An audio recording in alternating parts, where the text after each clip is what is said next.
Hi, Jules here for Talk to Me Tuesday on Tuesday, February 13th. The signature quilt is done.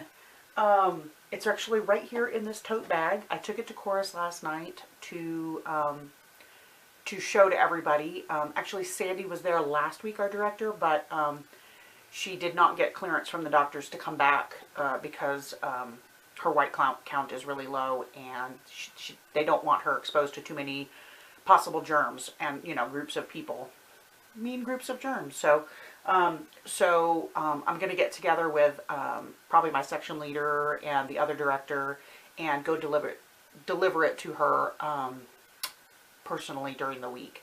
So, because we don't know when she'll be back. So, yeah, so I'm really excited that it's done. I'm really glad I got it done so quickly. Much fewer problems with the contraption this time around, thanks to some great advice from Jennifer. I tried a few things, and I ended up only having one set of threads to bury. And, yeah, so that was really great. That sped it up. So thank you, Jennifer, for that. I did manage to, the sun came out yesterday morning, and I did manage to get outside and hang it up and shoot a video out there.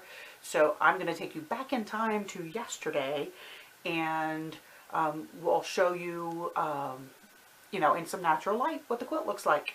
So let's go back in time now. Hi, Jules here, coming to you from the slightly recent past. It's actually Monday when I'm filming this. I wanted to get some photographs taken. The sun is coming out. It's a wonderful thing. Yesterday it was cold, but today the sun is coming out, and I wanted to get some natural lighting shots of Sandy's quilt because it is done. It's done. I got it loaded onto the frame this week. I got it quilted on Saturday, and I got it finished on Sunday. It's all washed and ready to go. I love how crinkly it is. I used warm and white batting this time, and my God, it sheds like crazy. Or it doesn't shed, but it got on everything. I basically had to keep a lint roller, and every time I would roll the quilt up on the contraption, I would have to use the lint roller to get some of the batting off. But I love how scrunchy it turned out.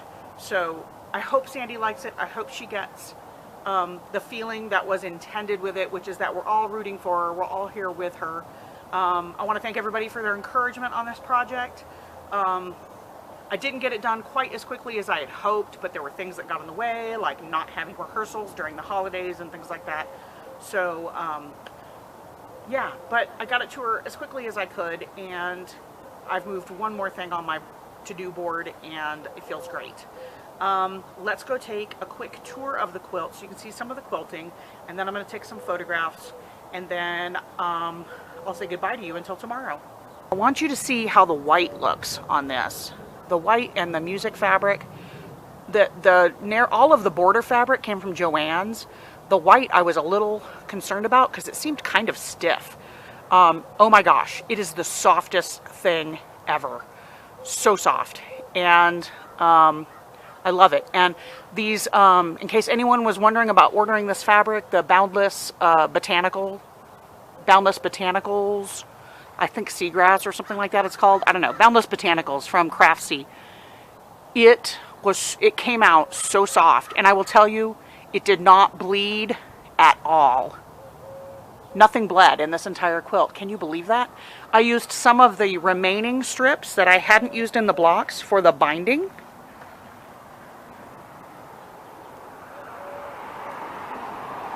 I did quilt through some of the white strips, but I was just careful not to obliterate any signatures or anything like that. I tried to do it as carefully as I could around the words. Oh my gosh. And it worked so quickly. Let's see the back. Look, you can really see on the flannel. This flannel is also from Joann's. You can really see on the flannel just how crinkly this is. I love it so much.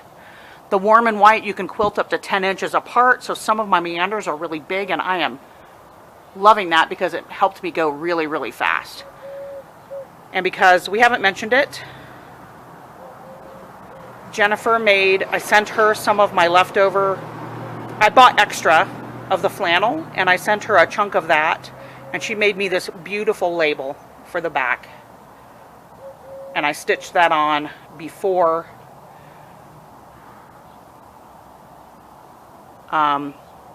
partially before binding, and then I finished stitching it down before tossing it in the wash. So it all shrank at the same time. The other thing, well, I'll tell you what else was amazing about this quilt in just a sec. So that's it. It's done. It's done. It's done. Sandy, you'll get it tonight. And I'm going to take you back to Tuesday now. And we're back. Back to the future. So that's it. It's done. I'm sort of in that limbo phase where, I mean, it was awesome over the last few days to move it from here to here down to finished. But look up here. There's so many things up here. This is still, these are like planning stages.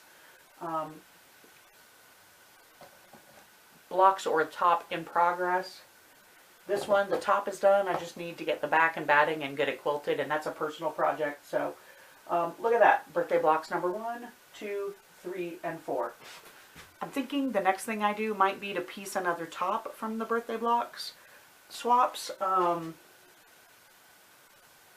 That's what I'm thinking. So it's something I won't have to think about too much. I can just stick them up on the design wall and figure out where I want to put them. And there was at least 2 that I never even got around to making any blocks myself, so I might actually use those for a Linus quilt. I don't want to stay too far away from the contraption, so I would like to maybe get 1 or 2 Linus quilts ready to quilt and get them on there and get them done, so that I'm prepared for the March meeting. I didn't make it to the February meeting this past weekend because I was quilting.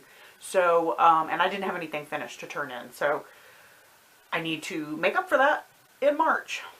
That's all I have to show you. I look forward to watching your videos. Everybody have a crafty week. Have a good week. And I will see you next week. Bye. But, sorry, just recording a video. I said I'm just recording a video, so I wasn't trying to get your attention.